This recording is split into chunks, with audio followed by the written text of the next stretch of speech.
Well, as the title says, this isn't Pokemon investing, because Pokemon investing is don't open booster boxes. And that's exactly the opposite of what we're going to do today. You guys have spoken. I put it out to you about which Sword and Shield set out of Astral Radiance, Fusion Strike, Silver Tempest, and Lost Origin we should open. And everyone gave a resounding answer of Lost Origin. So that's the one we're going to crack open today. We're not going to make it super slow or super fast, so it's going to be pretty moderately paced, so hopefully you guys can keep up with it. I'm going to give a little bit of commentary around Lost Origin while we do so, because again, this is predominantly an investing channel. Let's crack it open and hopefully pull that Giratina. Well, it's been a while between drinks. A long time since I've opened a Pokemon booster box. I used to open them non-stop. Nowadays, I'd say I don't open them because I just have the absolute worst luck when it comes to opening Pokemon cards. It's funny.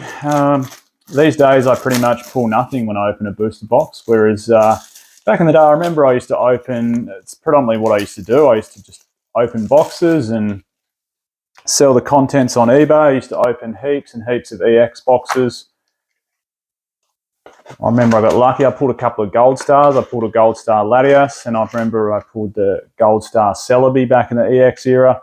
So hopefully, the odds of pulling an alt art are roughly the same as pulling a Gold Star. So with a little bit of luck, hopefully I can replicate the old Michael. Not the modern Michael, which seems to pull nothing. So hopefully there's a bit of reverse psychology there. Now, in terms of the pulls, these will go out to a viewer, of course. So in the comments, if you could just leave a comment saying your favorite trainer gallery card from Lost Origin. Also like the video. You don't have to, but if you can share it, that would be awesome. I just wanted to say a shout out to a couple of boys.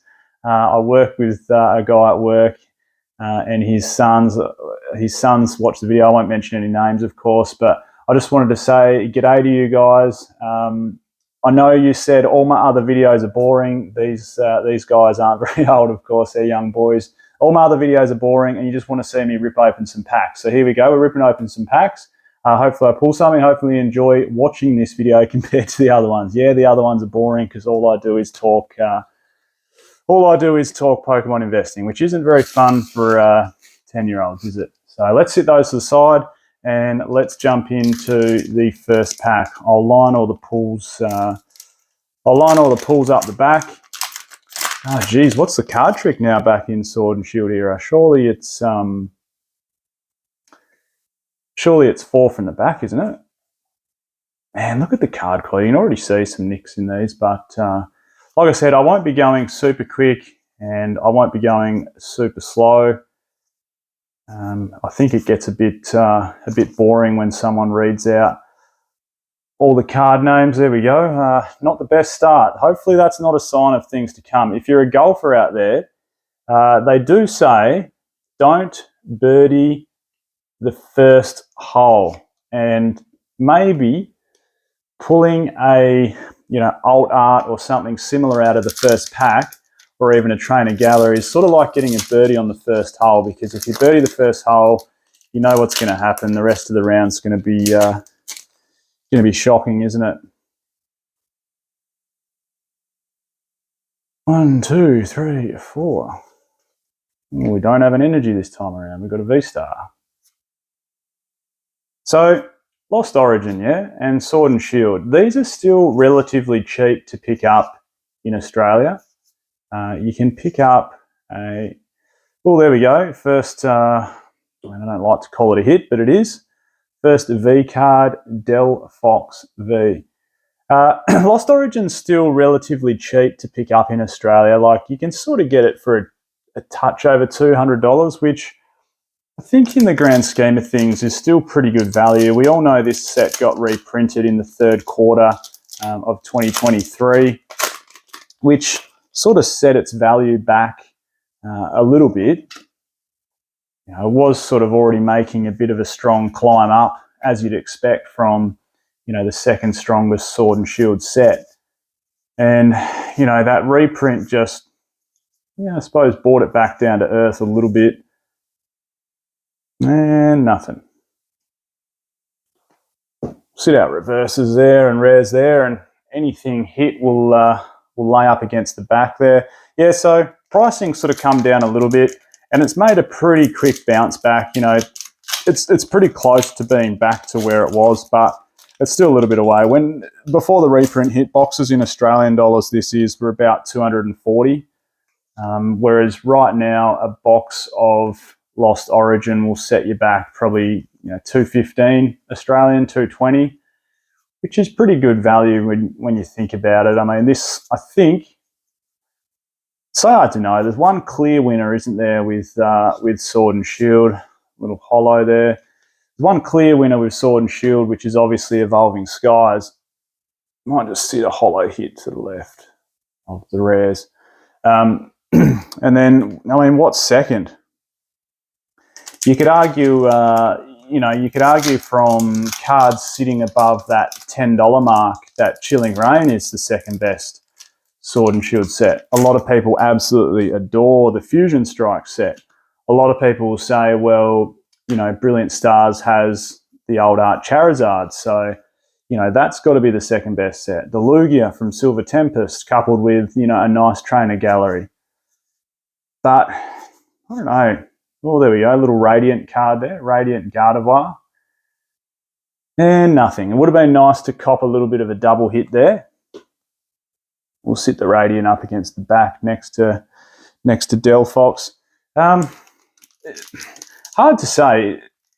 I think, including specialty sets as well, like Crown Zenith is clearly the second best set if we're including specialty sets. But, geez, I'm doing a good job of messing up this pack, aren't I?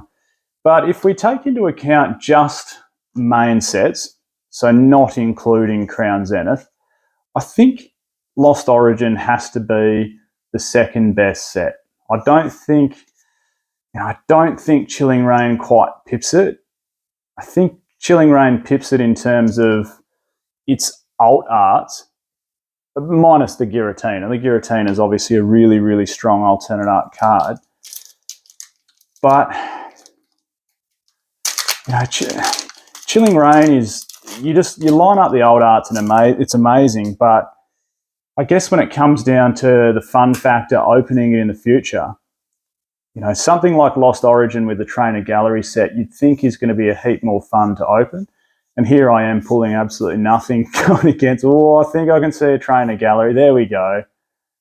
That is a really, really nice Pokemon card. The Pikachu Trainer Gallery.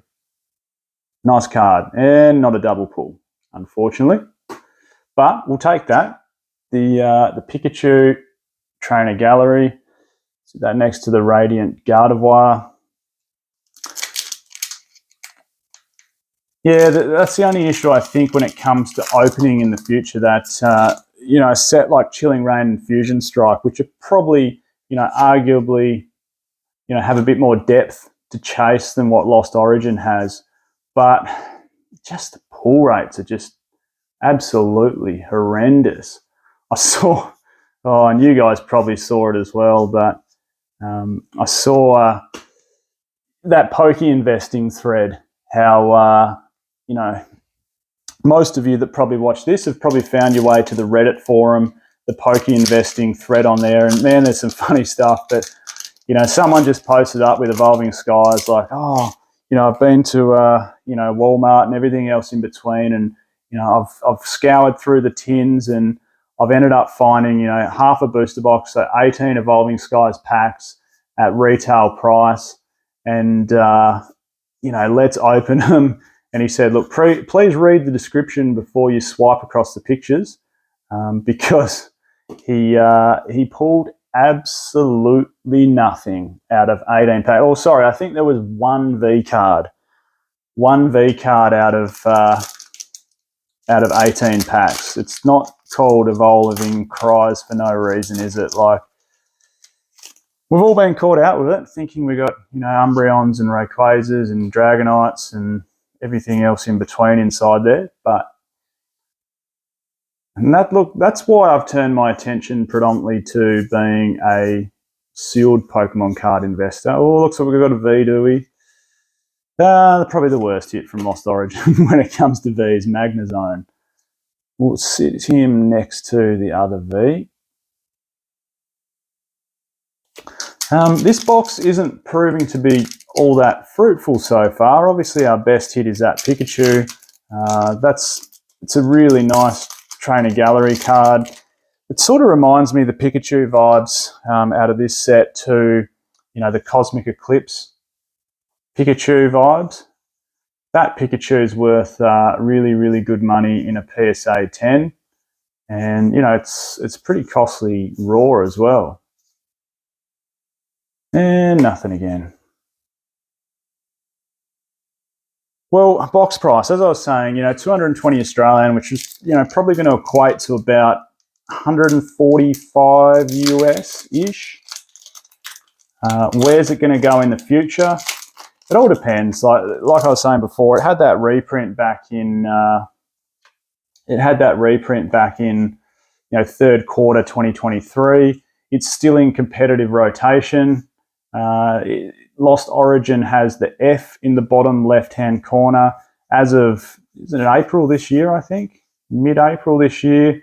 Anything with a E in the bottom left-hand corner, which is from Fusion Strike backwards, back to Shining Fates, will be out of competitive rotation, and therefore, the likelihood of those sets, so Fusion Strike backwards, ever getting a reprint is incredibly, incredibly small. Not impossible, but incredibly, incredibly small. So, Lost Origin still holding that competitive play card in that it's, and what I mean is the little F sitting in the bottom left-hand corner here. What I mean is, it's, oh, there we go. A little bit of shine to it. First rainbow hit, Miss Fortune Sisters. Don't know what that's worth, but it's got to be worth a little bit of something. We'll sit that next to the Pikachu. So look, it's still in that possible reprint stage, but very unlikely reprint stage. It's, I don't know, is it 50-50, is it 60-40, is it 70-30 that it will versus won't get reprinted? If it does, let's work on the notion that it doesn't get reprinted. I think box prices, there's still a little bit of stock out there. I bought another box last night to I just hate losing one out of the collection. So to cover this pack opening, I bought myself another box just to keep sealed, to cover this pack opening. And I ended up paying 215 Australian dollars for it, which, is okay. It's the cheapest one I could find, scouring the internet sort of late last night. I'm okay with that. It's about, what's 215 US dollars? 135? 140? So I'm quite okay with that. I think it was a bargain. I don't know whether I had a discount code, but double hit. Nah. Man, Bennett. Cool looking card. Very cool looking card. So, okay, we're actually not doing too bad in this box. We haven't even got through half a box yet. We've still got 21 packs. 21 packs to go, and we're not even halfway through, and we've pulled 2 Vs, 2 trainer galleries, a Radiant, and of course that rainbow Miss Fortune Sisters that's sitting there. And this is what I mean, right? You could be, compared to say Chilling Reign or nice little holo hit as well. So we pulled 3 holos. Compared to say Chilling Reign or Fusion Strike or Evolving Skies in particular, I worked out the hit rates on Evolving Skies recently, and it's 15%. In fact, it was a little bit less. I rounded it up just to make it look better. It's just under 15% hit rate from opening. Okay, that's a good code card. Anyone seen that before? Try redeem that one. It's actually a little bit under 15%. So if you open a booster box, there's every chance you could only pull, worst case scenario, 6 or so hits from it, which is not much at all. I mean, compare that to this box, which we're just about halfway through, and we've already got, I suppose, what you'd call 6 hits at the halfway mark, which is sort of fair game. You'd expect to hit, get 12 or so hits out of that. Now we're back on track with the code cards. You'd expect to get 12 or so hits out of it. And that's what's going to add value to these. That's why I keep saying time and time again, there we go, another V card. That's why I keep saying time and time again when it comes to, I'm going to slide that next to the Magnezone, when it comes to these Sword and Shield Alt Art Trainer Gallery sets, I just think they're great news. Like, great news for, because at the end of the day, right, like when we talk about liquidity and selling booster boxes and making sure we make money off it, and I've talked about this before, when it comes to selling and moving on your booster box, you've got to find someone that buys it. And there's 2 ways someone's going to want to buy it. Another normal code card. One is if they want it for their collection.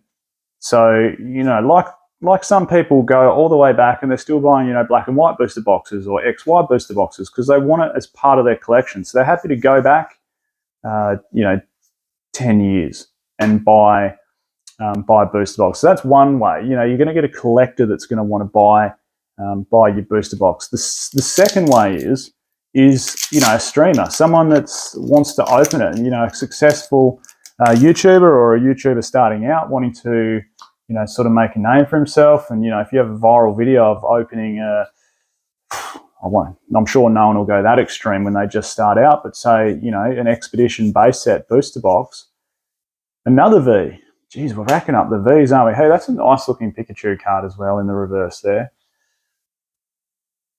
Look at Electrode. The goat there, look at him.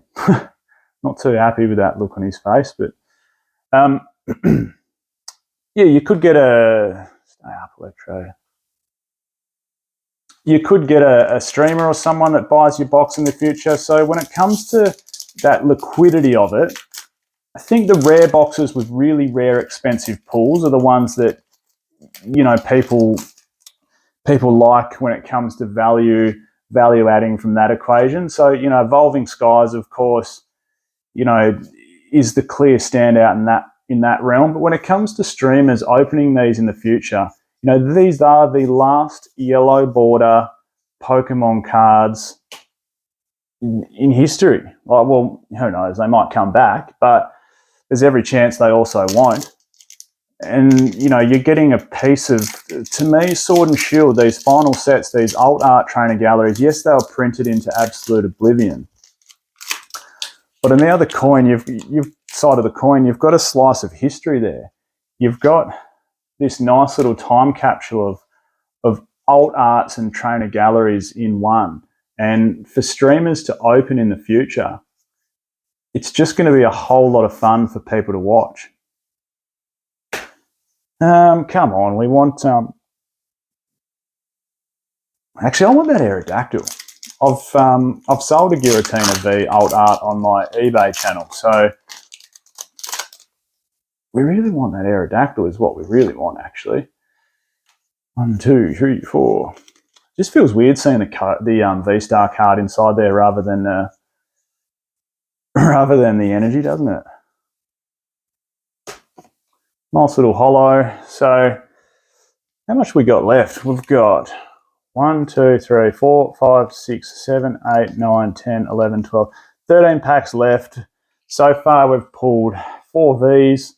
We've pulled the Radiant, of course. We've pulled a beautiful Trainer Gallery Pikachu. Pulled the Rainbow Misfortune Sisters and another Trainer Gallery Banette, which is a really nice looking card. We've had 4 holo hits. I think it's sort of on par so far. What would make it a good box, of course, is if we pulled an alt art, even if it was one of the bad ones in this set. Rotom, is it? Well, the other thing is, the 10,000 subscribers side of things. Oh, I thought that looked like a little bit alt-arty there for a second. The other side of it, yeah, like I was saying, is 10,000 subscribers. I just wanted to say thanks heaps to everyone that's watched. It's I've said this before, it was a bit of a whim for me to start YouTube. It was a bit of a challenge to myself to build up the public speaking, so to speak, even though I do it every day at work in front of customers selling cars. But it was, talking to a camera is a whole different kettle of fish. I don't know if, funny story about Spirit Tomb. I just watched, which is very nerdy, I just watched the first episode of Pokemon, the new one, like with Ash, and not the all new one, but the 2023 version with Ash, like based on the Sword and Shield Nintendo Switch games.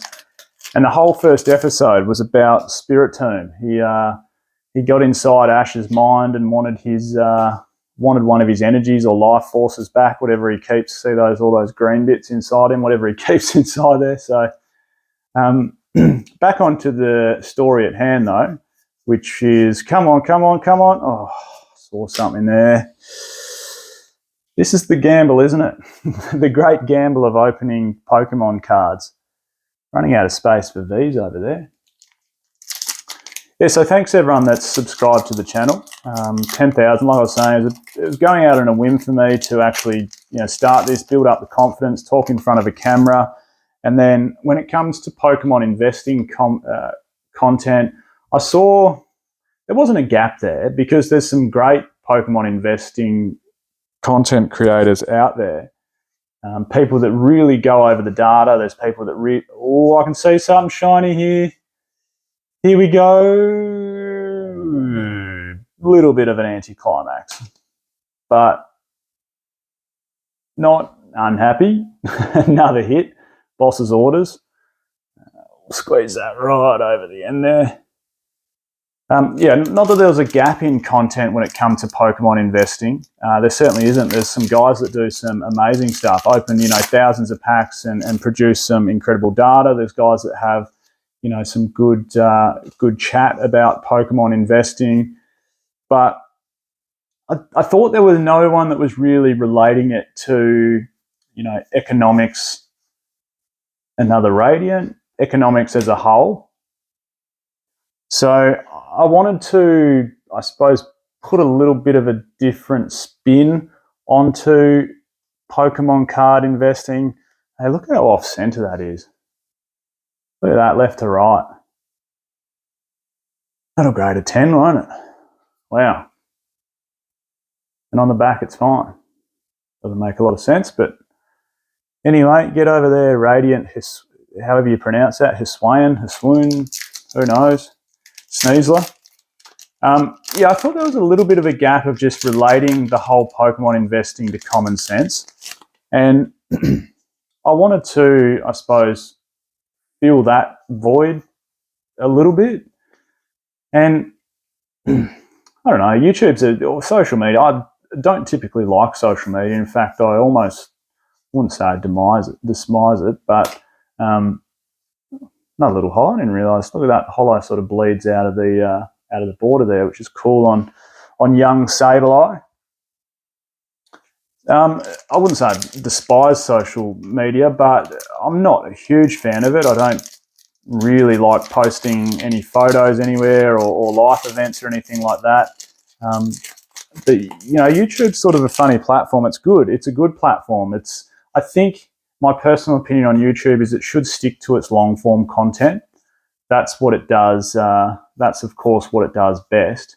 And adding shorts to it, we don't want to get this whole silliness of the TikToks and the Instagram sort of reels coming on to YouTube and people using the platform like that. I think YouTube should be set up for creators to be entertaining or educational or everything else in between, but having short form content, little 10-second reels, keep them for Instagram or Facebook or TikTok. I know everyone's attention spans are getting a lot worse at the moment, but I think that's where those should stay. But it's funny, like everyone's quite quite supportive on YouTube, and everyone's been really supportive of the channel so far, which I'm really thankful for. But you still get those comments, don't you? Like, you know, people saying, "Who's this guy? What's he know?" Blah blah blah. You know, Pokemon shouldn't be an investment. You know, it should just be for collecting, which is thought we had an old art there. It's a Giratina, we'll take it, but little V-Star Giratina. Oh, yep. Stay. Might have to just lay the next hit down. I don't know if I can reach across that far now. Getting too many hits. Not great hits, but hits nonetheless. Yeah, it's funny, you know, people go, "Oh, who's this guy?" And people say, "Oh, look, you know, Pokemon shouldn't be for investing. You know, what an absolute joke." But you know what? Like, I did a video on this whole, you know, organic collectability versus manufactured scarcity, and I like to be on the side of Pokemon that it's, you know, got this real organic collectability to it. But the fact of the matter is, you know, probably realistically, it's designed to be a collectible. Like, there's a two-prong equation to Pokemon cards. One is the TCG, so people actually, you know, playing the card game, and the other side of it is the collectability side of it. And anytime you add collectability to something, it's going to add value, and it's going to make people not only collect the cards, but, you know, keep them sealed, and then, you know, keeping sealed will go up in value over time. And, you know, there's going to be individual cards that are worth more than others. Like, I don't think you can, a little hollow there, I don't think you can escape that. Like, it's part and parcel. It's like every other CCG invented in history has pretty much done the exact same thing. Like, Yu-Gi-Oh! Has expensive cards, Dragon Ball Z has expensive cards, Dragon Ball Super has expensive cards, One Piece, which has come hot out of the gate, has very expensive cards. So, I mean, I'm not having a go. Everyone's allowed their opinion. By all means, tell me I'm wrong. And, you know, anytime I see something shiny, I think we're going to get something. But another V, as DJ Khaled would say, another one. We'll go through all the hits a bit closer up at the end, just so you can see them all. Yeah, everyone's entitled to their opinion, of course, when it comes to Pokemon cards and Pokemon card investing. But, you know, it just is what it is. You can't change people's behaviour just because you think a certain way. So, come on. Last pack, Magic. Last pack.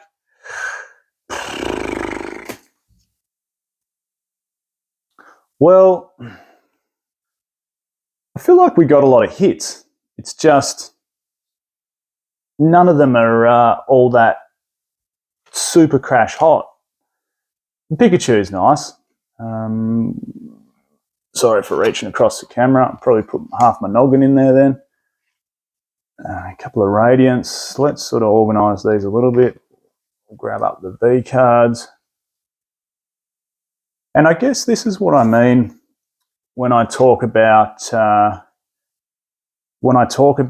Lost Origin versus, you know, and Silver Tempest and you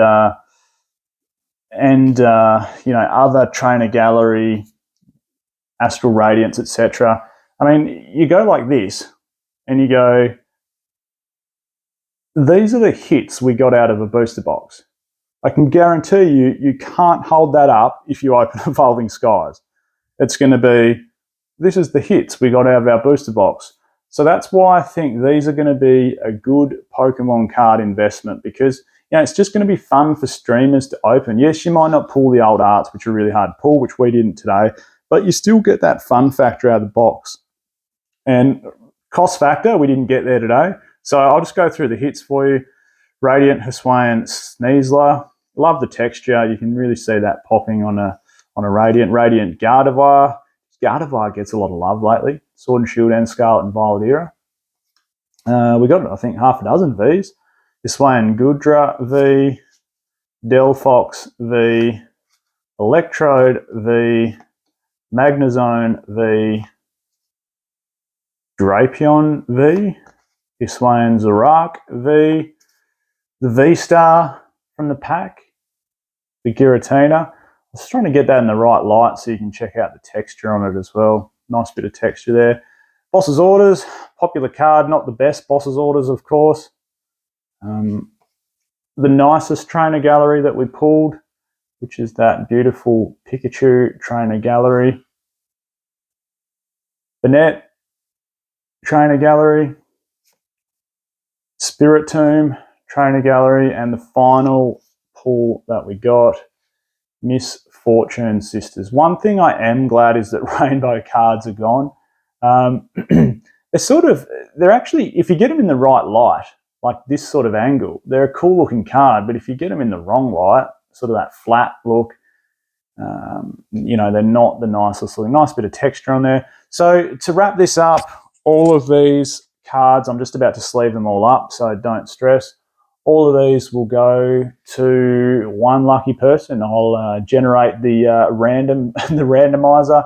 I'll put it out in the next video. Thanks everyone for tuning in. That's 10,000 subscribers. Next stop, 100,000, I guess. Don't know when that's going to happen, but won't be from the lack of trying.